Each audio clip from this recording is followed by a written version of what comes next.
আসসালামু আলাইকুম। আজকে আমি রান্না করবো কচু শাক। নিয়ে নিলাম কচু শাক, এবার এগুলোকে কেটে নেব। এবার শাকগুলোকে ভালোভাবে ধুয়ে নিলাম। পেঁয়াজ, কাঁচামরিচ, রসুনও কেটে নিলাম। এবার কয়েকটা চিংড়ি মাছ আমি কুচি কুচি করে কেটে নিলাম। এরপর চুলায় পাতিল বসিয়ে দিয়েছি। এবার ধুয়ে রাখা কচু শাকগুলো পাতিলে দিয়ে দিলাম। দিয়ে দেব পরিমাণ মতো পেঁয়াজ, কাঁচামরিচ, রসুন।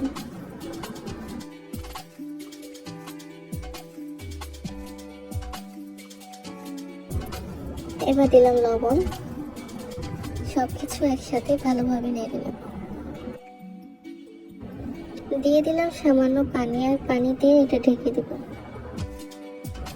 কিছু সময় পর ঢাকনা উঠালাম আর দেখলাম এটা সেদ্ধ হয়ে গেছে। এখন এটাকে ভালোভাবে নেড়ে নেব। এরপর চুলায় আমার স্পেশাল কড়াই বসিয়ে দিলাম। দিয়ে দিলাম তেল। এবার গরম তেলে দিয়ে দেবো শুকনো মরিচ, রসুন। সামান্য নেড়ে দিয়ে দিলাম কালো জিরে।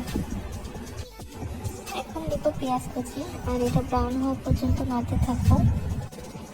দিয়ে দিচ্ছি আদা রসুন বাটা,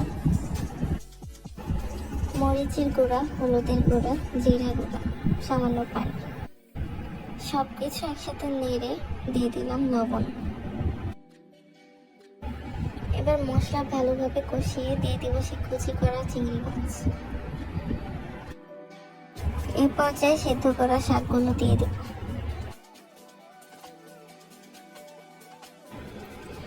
সবকিছু ভালোভাবে মিশিয়ে নাড়তে হবে অনবরত। আর এই তো রেডি হয়ে গেল কচু শাক।